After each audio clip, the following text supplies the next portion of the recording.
Fala galera, vamos aí mais um vídeo no nosso canal. Bom, hoje é dia 23 de outubro. Ontem completou 180 anos do grande desapontamento. Dia 22 de outubro de 1844, uma galera aqui nos Estados Unidos estavam esperando a volta de Cristo. Pois é, não aconteceu. Foi uma grande decepção. 180 anos depois, o que nós esperamos como cristãos? Como que o movimento adventista, depois daquele desapontamento tremendo que envolvia, segundo estudiosos da época, mais ou menos 100 mil adeptos aqui nos Estados Unidos, de várias denominações cristãs, tendo várias pessoas liderando. Claro, nós conhecemos o principal líder do movimento, que foi Guilherme Miller, não é? Que começou realmente a pregar que Jesus voltaria entre 1843 e 1844. Depois outras pessoas foram se juntando a esse grupo. Foi um movimento orgânico, uma coisa natural. Pessoas de diversas igrejas começaram a buscar aprender mais da Bíblia e das profecias. Guilherme Miller e os seus adeptos, infelizmente, sofreram uma grande frustração. Mas o livro do Apocalipse deixa bem claro que isso aconteceria. E Deus tinha um propósito. Ele queria provar a fé de seu povo e prepará-lo para levar a mensagem para todo mundo. Muitas pessoas não faziam a mínima ideia da volta de Cristo, das profecias bíblicas. Bom, 180 anos depois, como anda esse grupo que prega que Jesus voltará?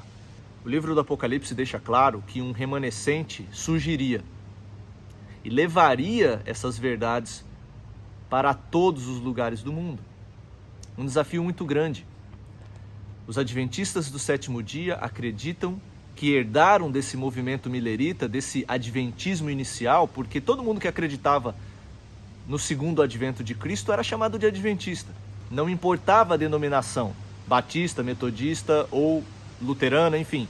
Você tinha várias igrejas naquela época, mas muitas pessoas estavam acreditando que Jesus iria voltar. Então, os mileritas ou adventistas foram depois desprezados. Você imagina o tanto de zombaria, a zoação da galera, porque elas achavam aquilo um absurdo.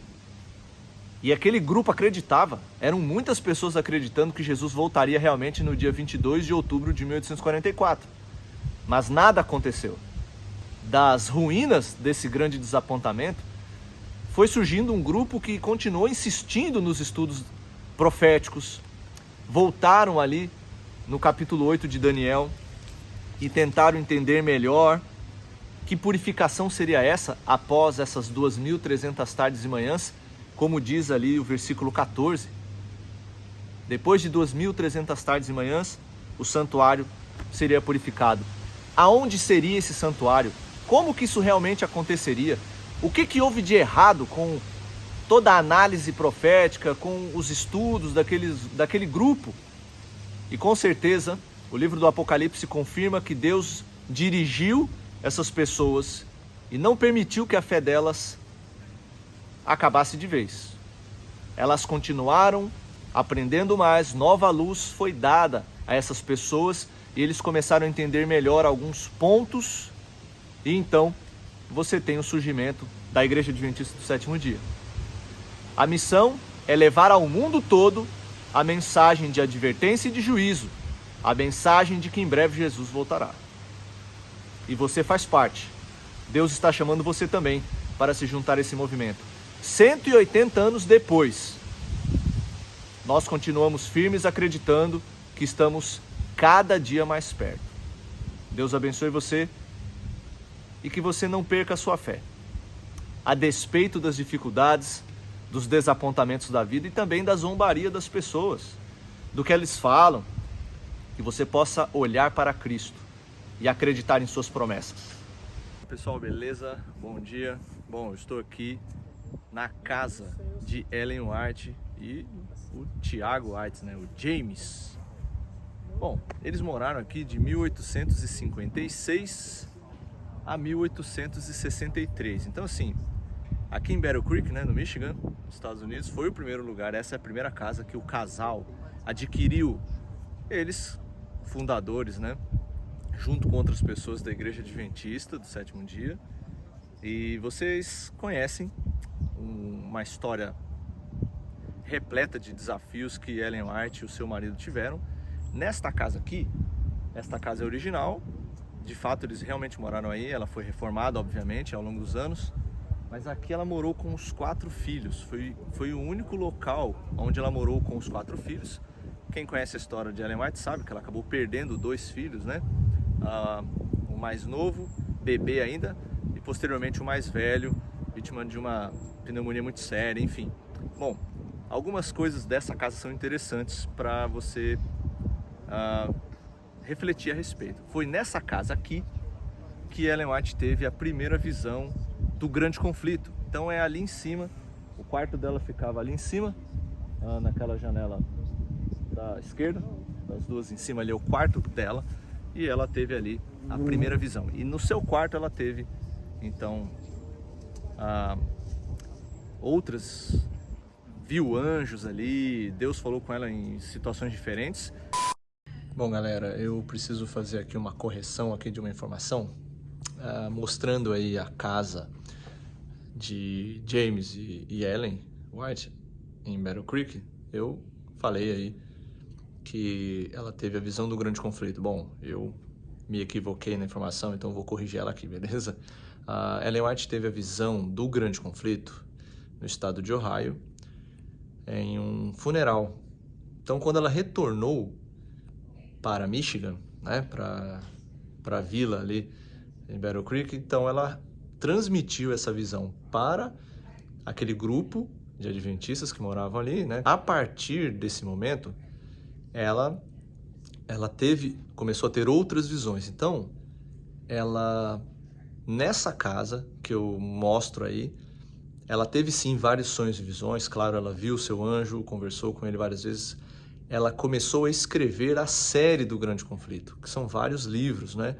Então, nesse quarto, ela realmente teve várias visões, e em vários anos ali, e ela realmente começou a escrever a série do Grande Conflito nessa casa, beleza? Então, é especial realmente, né? E tem um significado importante, né? A gente consegue perceber como que Deus foi conduzindo o desenvolvimento do movimento adventista. E Ellen White tem um papel, lógico, muito interessante nisso. Então, nós acreditamos aqui, nós temos um manuscrito original, por exemplo, uma carta que ela mandou para John Kellogg. Ela escreveu em 1895, e é original essa carta aqui, enquanto ela estava na Austrália. Bom, aqui tem algumas coisas que falam dela, algumas informações. Então, ela teve mais ou menos aí 2.000 visões e sonhos, né? Em mais ou menos 70 anos que ela foi profetiza, né? Que ela teve esse dom profético que os adventistas acreditam, né? Baseado no que o Apocalipse fala. Ela teve aí muito trabalho. Ela escreveu por volta de 100.000 páginas, orientando sempre o desenvolvimento da igreja e a sua missão.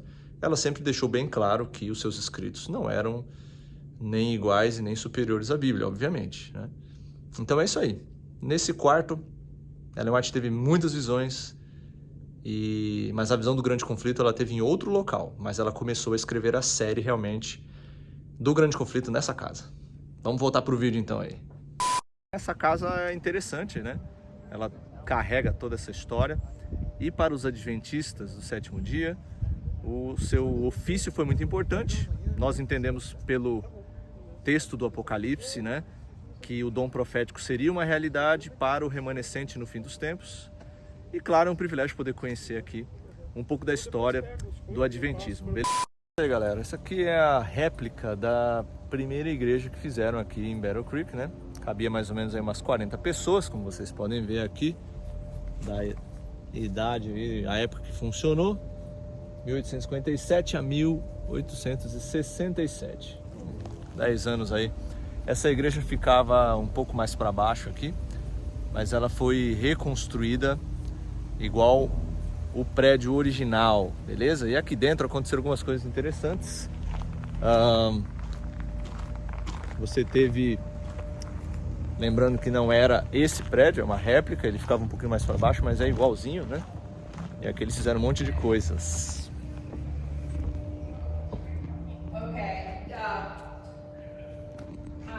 Aqui foi o seguinte, nessa primeira igreja aqui, eles organizaram, né, a primeira associação aqui, Associação do Michigan, né?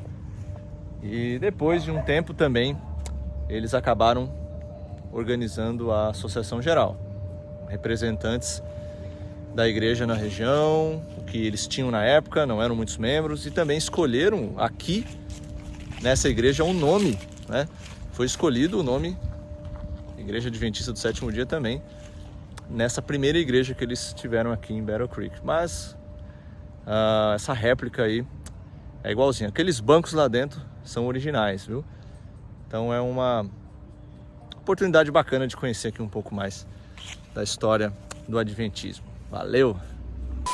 Esse prédio aqui, ele é o primeiro escritório de publicação. Vamos colocar como se fosse a primeira gráfica, né?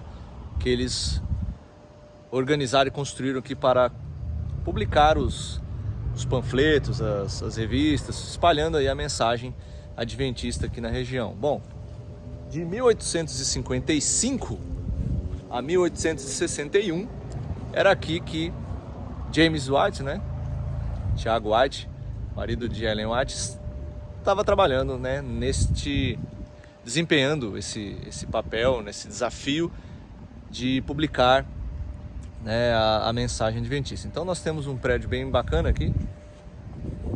Ele foi reformado, obviamente, mas era exatamente aqui que ele ficava, nessa primeira gráfica, onde eles faziam esse trabalho tão importante, se dedicavam tanto aqui para levar a mensagem para as pessoas naquela época.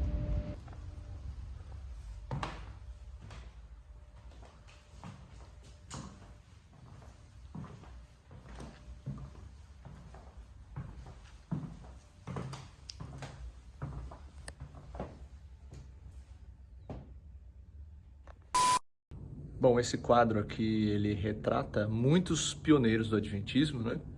Nós temos José Bates, nós temos ali Guilherme Miller, Ellen White, Tiago White, nós temos outros nomes, Hiram Edson, Uriah Smith, nós temos John Longbourn, nome meio difícil de falar, temos John Calvary, Stephen Hall, Skull e John Andrews, que foi o primeiro missionário além-mar. Enfim, 180 anos depois do grande desapontamento, qual é a nossa expectativa? Será que Jesus vai demorar mais 180 anos? Ou será que ele volta daqui 15, 20, 30 anos? Talvez isso não seja o mais importante. O mais importante é, hoje, você está fazendo a sua parte para mostrar ao mundo a verdade? O diabo não tem medo daquilo que a gente conquista, não. O diabo tem medo das nossas renúncias.